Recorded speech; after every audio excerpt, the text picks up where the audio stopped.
Hey, what is up guys? Sizzle here, and this is gonna be a first impressions of the G-Wolves Skoll SKL Ace edition, and I believe this is the 2020 edition.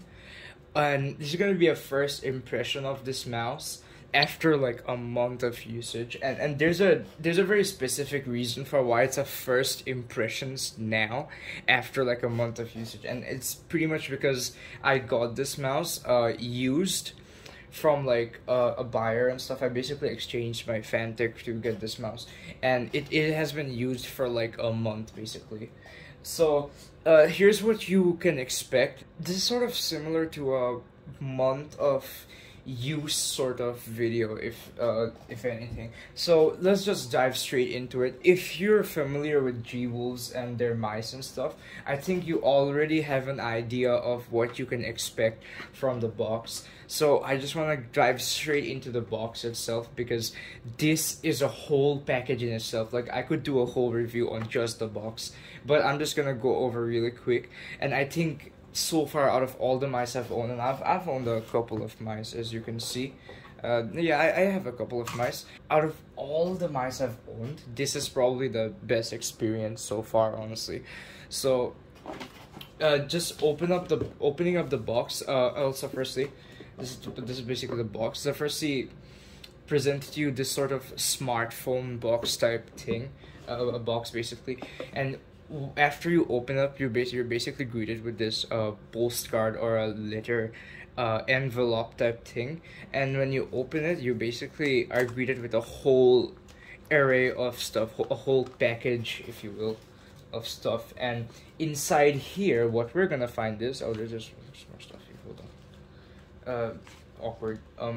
In here, you're gonna find some grip tapes for the mouse 1 and 2. Some side grip tapes. It's kind of off because the mouse came with the grips, and I pulled them off. An under plate thing, the basically under logos and stuff. Oh, this is a 2019 edition. My bad. And the switches guide, the extra switches. I'll get to it later. And some mouse feet, extra mouse feet with the extra, like, I'll show you later. And also the cable management thing. That's pretty much it. Anyways, moving on to the box. G-Wolves also gives, and here's the main package, a tin collectors. This is supposed to be a collector's box. I guess this is a collector's box. I was expecting like there's gonna be a lot of printing and stuff, but I guess the guy was unlucky and didn't get the printing or whatever. And this is the collector's tin thing, which is amazing. And you open up, you get the instruction manual, which is pretty, don't do this with your mouse. Don't pour water on it. Don't drop the mouse. Don't choke yourself with the cable, and don't eat the mouse. Damn, I mean, come on, don't eat the mouse. Would you eat your mouse? It's not a real mouse, come on. And they also give you some, as far as I remember, these are TTC golden switches, which come with the Hyper Expulse Fire Haste, and they're amazing switches. As far as I know, these are Omrons here, but you can replace them with TTC golden switches. And under the package here is an extra cable, and I'll just show the cable. I don't want to lift this up. So yeah, that's pretty much it with the contents of the box. Amazing stuff in the box. And the tin is just not even the cherry on top of the cake. This is the whole cake itself, honestly.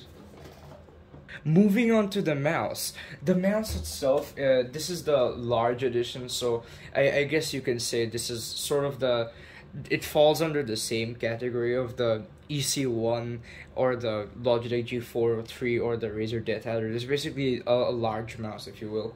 But this is like, the shape is basically, it's between the EC2 and the EC1 from what I've heard. Basically, I've never used any of those, so I can't really make a good direct comparison and stuff. But if I compare the shape to my G603 here, the slope here is more gradual and more aggressive, whereas over here it's more symmetrical-ish shaped. The grip width is a slightly narrower than this grip width. Like, I don't know how to show you, but as you can see, there's like a very little, there's like a bit of gap here, and in my opinion, I guess it'll help you aim better. If you're upgrading from a G4 or 3, then yeah, you can go for it. Anyways, getting onto the mouse itself, as you can see, it has a full honeycomb type shell. There's like honeycombs all over them. The top honeycombs are more consistent, but the ones on the side are more stretched out, if you will. And as much as people will say that it hurts to sort of hold for a long time when you're gaming, especially if you're holding it aggressively, and I'll come to the aggressive part later, if you're holding it aggressively, it'll sort of make these like things like the sort of, as you can see, my hands are getting engraved and stuff and getting sunk in here. In my opinion, it does hurt if you're really like in an intense situation and you're like aiming hard and stuff, or if you're just playing aim lab and just playing grid shot and stuff. It does hurt a bit, like slightly, but you have grip tapes for that, right? And you can just apply the grip tapes, or in my opinion, it does help me grip better because the grip is like narrow. If you add the grip tips, it becomes very slightly like wider. So it's just my personal opinion. Now, getting into the whole build quality of the mouse, the mouse 1 and 2s, they're after a month of use, mouse 1 is completely fine, although I'd say both of the clicks are on the softer side, like on the lighter side, where it doesn't take much force to click them.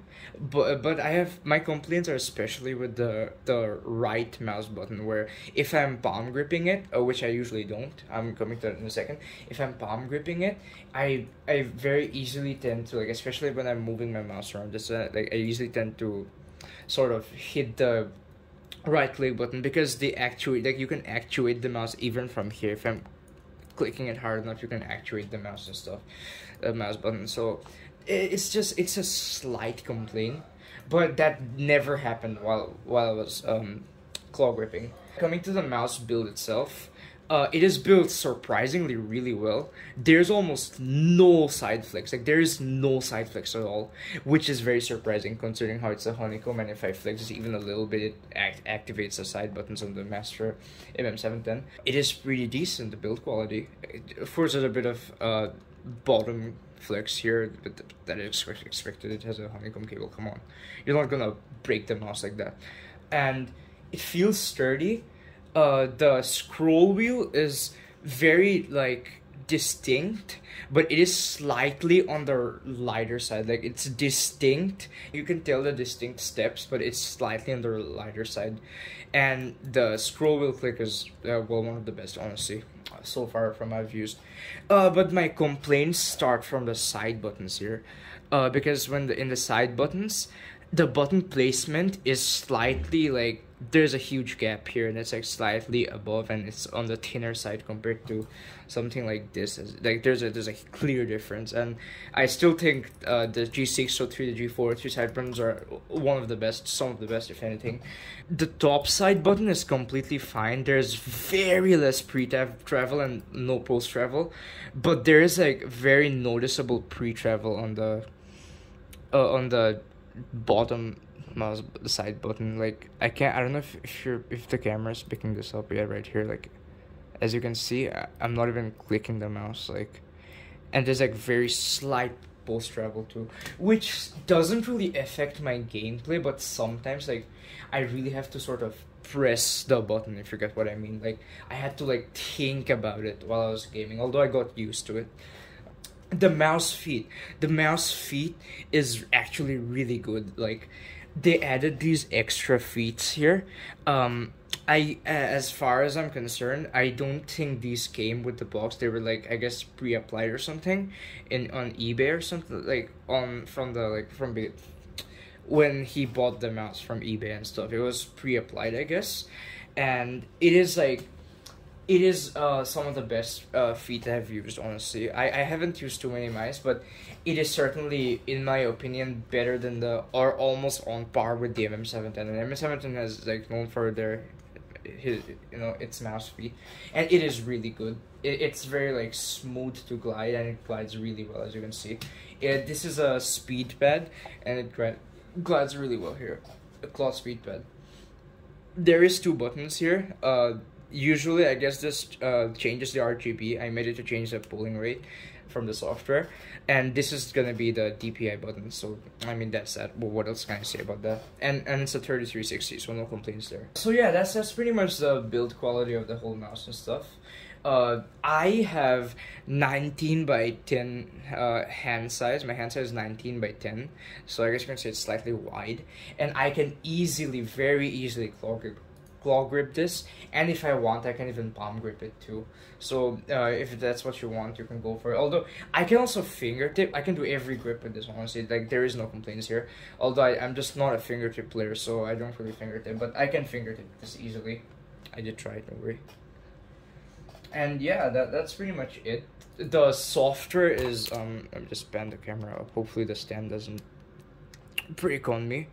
The software is pretty basic. You can change the lighting and stuff here. The RGB here, it's not the brightest, not the best RGB, I'd say, but you're not really buying this mouse for RGB, are you? But I guess it's there, so thumbs up, I guess. But what I'm mostly referring to is when I sort of put a steady color, you can very clearly see where the RGB lights are. Like, there's a light here, there's a light here, and there's a black bar. Like, it's not diffracting as well or diffusing as well, and you can clearly see the lines and stuff. It's not the best, but it gets the job done, and that is, I guess, what you want. And it's not the brightest either, so it's a pass. It's sort of similar to some of the Chinese clones like the AJAS AJ390 and stuff, which is passable, but for this price, I can't really complain. You can like change the DPI and stuff here. You can change the color of what DPI. You can change the DPI with X and Y, like independent. Who the hell does that?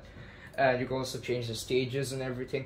The software is pretty basic, but it basically gets the job done. Oh, so you can change the debounce time if that's what you're into, and the polling rate and lift off distance too. Yeah, and macros, and that's pretty much it. And yeah, overall, I did buy this mouse used, or well, exchange this mouse used, and overall, I got it like today, and I've used it for like a few hours, and my first impressions are actually pretty decent.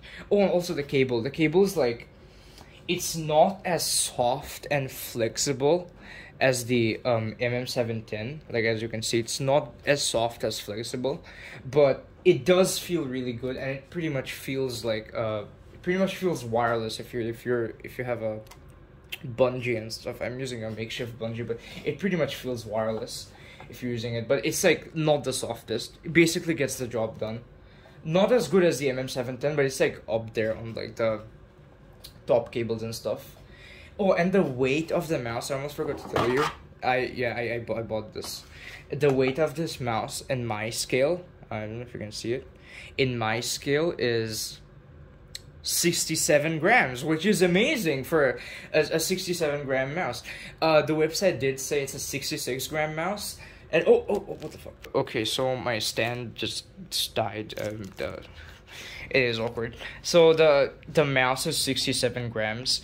In the website they said that like it's 66 grams. What the fuck? The mouse is like 68 grams, if you will. On the website it says that like there is a plus minus of like 2 grams from 66, so it is like 68 grams, like 67 to 68 grams. That's a cheap weight, so I can't really complain. But like if you add the grips, the weight goes up to 71 grams, and I must say, being a mouse this large, it pretty much feels lighter than the MM710. Because not really lighter, it does feel the same, because this is a smaller mouse, like smaller 55 gram mouse, and this is like a large 67 68 gram mouse. And this, in some level, like since it's so large and it's like so even, the weight is so evenly spread, it feels lighter than the MM710. Oh damn, I can see that. It feels lighter than the MM710, which is really cool in my opinion. So yeah, in overall, after like a month of use of this, well, I didn't use it sadly, but after like a month of usage, I'd say this mouse is still holding up really well, other than the side button here and the right click becoming a bit light. I'd say it's holding up pretty well. And if you're in the market for a G-Wolves mouse, I don't have a Model D to compare to it, but if you're willing to upgrade from like a G603, I'd say go for it, honestly. This is like I started playing better in Valorant and stuff. I didn't reach my high score, but I was very consistent with this mouse. I was like very close to it. 71k on grid shot, that's my average. Not the best, but it's not bad either, I guess. But yeah, that's pretty much it for this video. I hope you enjoyed it. I guess it's slightly longer than my usual videos. And yeah, stay tuned for more. I'll try to edit this video more. If it's edited better, you'll see it. So yeah, that's pretty much it. See ya, boys. Thanks for watching for this long. Subscribe for more, and see ya.